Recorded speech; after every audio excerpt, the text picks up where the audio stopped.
Vote की चोरी नहीं की, वोट की लूट की, डकैती की। अधिकारी जात के आधार पर पोस्टिंग पाए थे और उन्हें निर्देश थे कि भारतीय जनता पार्टी को किसी भी परिस्थितियों में आपको जिताना है। आज तक चुनाव आयोग ने कोई कार्रवाई नहीं की। कम से कम आज तो बताए कि चुनाव आयोग ने क्या कार्रवाई की है। कि हम चुनाव आयोग से अपील करते हैं कि कछुए की रफ्तार से न चलें।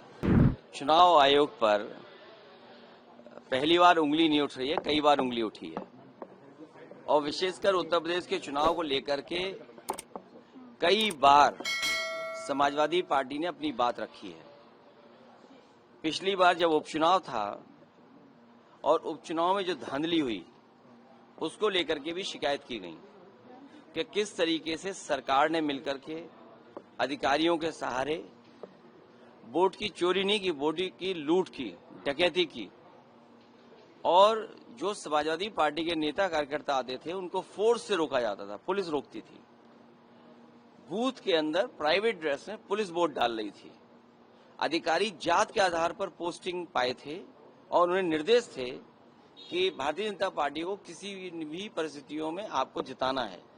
हमारे पास बगल में अवधेश प्रसाद जी खड़े हैं, सांसद हैं अयोध्या के।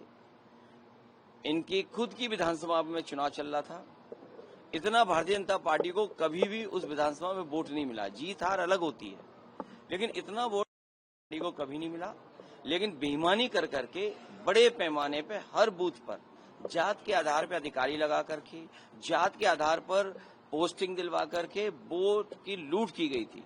और उससे पहले 2022 के चुनाव में जब समाजवादी पार्टी ने, और मैंने खुद आरोप लगाया था कि जानबूझ करके समाजवादी पार्टी को वोट काटे गए, डिलीट किए गए, तो चुनाव आयोग ने नोटिस दिया। नोटिस के जवाब में मैंने 18,000 ऐसे वोट जो डिलीट कर दिए गए थे, 2019 में उन्होंने वोट डाला था, 2022 में डिलीटेड हो गए थे, जबकि वो वहां मौजूद थे। वो 18,000 वोट की हमने सूची दी थी। आज तक चुनाव आयोग ने कोई कार्रवाई नहीं की। कम से कम आज तो बताए कि चुनाव आयोग ने क्या कार्रवाई की है। क्या वो भी जो दोषी थे उनके अधिकारियों के खिलाफ कोई कार्रवाई की गई हो। एक तस्वीर है जिसमें पुलिस का अधिकारी सीधा रिवॉल्वर तान करके रोक रहा है वोटर्स को। रामपुर में जब घटना हुई तब भी हम लोगों ने शिकायत की कि रामपुर में किस तरीके से वोट रोके गए, लोगों को घर से नहीं निकलने दिया। वो वीडियो विजुअल्स है सबके पास, लेकिन कोई कार्रवाई नहीं हुई। सरकार बीजेपी की है लखनऊ में, सरकार दिल्ली में बीजेपी की है। हमें उम्मीद है कि कर्नाटका में कम से कम सरकार कांग्रेस की है। ऐसे अधिकारी जिन्होंने वोट चोरी कराई है, वो बीएलओ हों, एसडीएम स्तर के हों, जिलाधिकारी के स्तर के हों, उत्तर प्रदेश में सरकार होती तो हम लोग कार्रवाई करते उन अधिकारियों पे। हमें उम्मीद है कि कांग्रेस पार्टी उन तमाम अधिकारियों के खिलाफ जिन्होंने वोट चोरी करके वोट चोरी में साथ दिया है, उनके खिलाफ कार्रवाई होगी। और जब कभी समाजवादियों की सरकार बनेगी, और हम उम्मीद है कि हम चुनाव आयोग से अपील करते हैं कि कछुए की रफ्तार से न चलें। इधर तो फास्ट ट्रैक बन गए हैं कोर्ट्स। फास्टेस्ट ट्रैक कोर्ट में कम से कम फैसले हों, निर्णय हो, जिससे लोकतंत्र बच सके।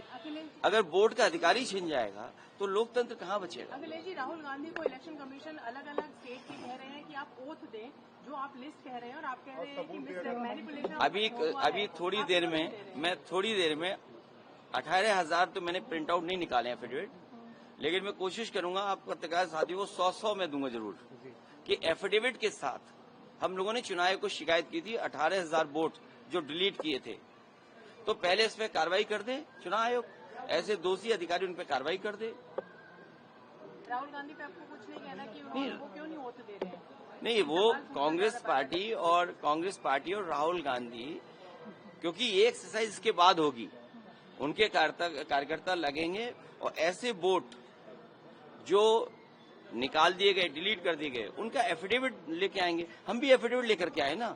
हमने तो 18,000 वोट जो डिलीट हुए थे चुनाव आयोग को शिकायत की थी। चुनाव आयोग ये बताए कि उन अधिकारियों के खिलाफ क्या कार्रवाई की है कि जब 18,000 वोट डिलीटेड किए गए थे, डिलीट हुए थे, उनका बाकायदा एक एक का मैंने एफिडेविट दिया है हर वोटर का, उसके खिलाफ क्या कार्रवाई दी? अगर उसमें कार्रवाई नहीं हुई है तो कांग्रेस पार्टी के राहुल गांधी पे क्यों आप पूछ रहे हो कार्रवाई होगी कि नहीं होगी? सर, आप लोग अपना नाम भेजेंगे, लिस्ट भेजेंगे जो 30 लोगों का नाम मांगा गया 30 है? में तो हम होंगे।